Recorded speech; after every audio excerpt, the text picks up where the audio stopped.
Hello, నమస్తే. నిన్న మనం నార్సిస్టిక్ పర్సనాలిటీస్ గురించి తెలుసుకున్నాం. వాళ్ళ లక్షణాలు ఏంటి, ఎలా ఉంటారు, ఏంటి అనేది నేను మళ్ళీ ఇంకొకసారి చెప్తాను.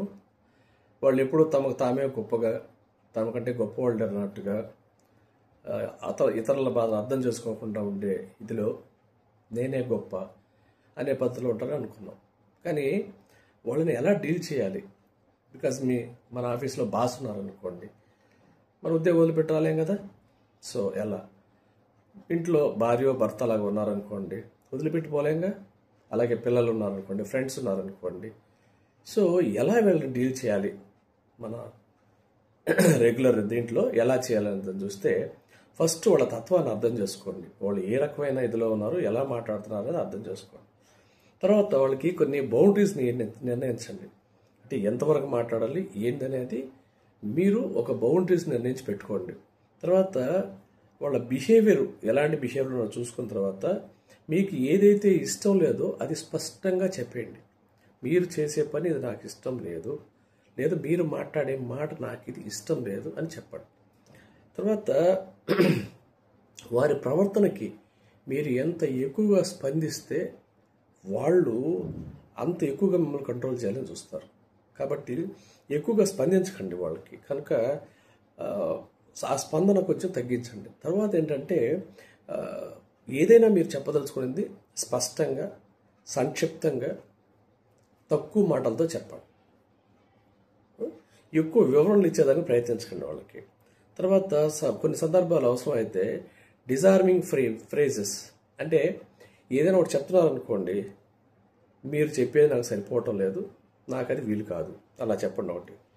ఇంకా కొన్ని చెప్పిందే చెప్పి మనల్ని కంట్రోల్ చేయాలని చూస్తుంటారు. అప్పుడు ఏం చెప్పాలంటే, మీరు చెప్పేది ముఖ్యమే, కానీ ఇంతగా చెప్పాల్సిన అవసరం లేదు అని దాన్ని అక్కడ ఖండించండి. అలాగే మీరు వాళ్ళు మాట్లాడుతుంటే మనకి ఎక్కువ ఇబ్బంది అనుకున్నప్పుడు మీరు ఏం చెప్పాలంటే, మీరు ఇలాగా మాట్లాడుతూనే ఉంటే నేను వెళ్ళిపోతాను ఇక్కడ నుంచి, కాబట్టి దయచేసి అలాంటి మాటలు ఆపండి, అలాంటివి కొన్ని చెప్పండి. కానీ వీటన్నిటికంటే ముఖ్యంగా కూడా మీరు వాళ్ళకి వీలైనంత దూరంగా ఉండడానికి ప్రయత్నించండి. డే టు డే కార్యక్రమాల్లో వీలైనంత దూరంగా ఉండడానికి ప్రయత్నించండి. తర్వాత ఎప్పుడు కూడా మీ సెల్ఫ్ రెస్పెక్ట్, ఆత్మాభిమానాన్ని దెబ్బతీసే చర్యలు ఏం చేసినా కానీ గట్టిగా స్పందించండి. లేకపోతే వాళ్ళని కంట్రోల్ చేయలేము మనం. వాళ్ళు ఎప్పుడు గొప్ప అనుకుంటుంటే, ఎప్పుడు మనం వాళ్ళు చెప్పింది వింటూ ఉంటే మనకు సెల్ఫ్ రెస్పెక్ట్ ఎలా ఉంటుంది? కాబట్టి ఆ సెల్ఫ్ రెస్పెక్ట్ని పోగొట్టుకోకుండా మీరు ప్రవర్తించండి. ఎంత కావలసిన వాళ్ళైనా సరే, అయ్యా వీళ్ళు వెళ్ళిపోతే మనకు మంచిది అనే భావనలో ఉండండి. అంతే తప్పితే వీళ్ళు కావాల్సిన వాళ్ళే, మనకు ముఖ్యమైన వాళ్ళు, కాబట్టి భరిద్దాం కాసేపు అంటే మిమ్మల్ని వాళ్ళు పూర్తిగా కంట్రోల్లోకి తీసేసుకుంటారు. అర్థమైందా? కాబట్టి ఈ రకంగా మీరు వాళ్ళని కొంతవరకు నియంత్రించవచ్చు. కానీ వీలైనంత వరకు వాళ్ళతో ఆర్గ్యుమెంట్లు చేయొద్దు. వాళ్ళు గొప్ప అనుకుంటారు కదా, గొప్పగానే ఉండనివ్వండి, గొప్పగానే మాట్లాడుకోనివ్వండి. కానీ మీరెంతలో ఉండాలి, లేదా మనం ఎంతలో ఉండాలి, ఎలా ఉంటే వాళ్ళ బారిన పడకుండా మనల్ని మనం రక్షించుకోగలుగుతాం అని అది అర్థం చేసుకొని వాళ్ళకి కొంచెం దూరంగా ఉండండి.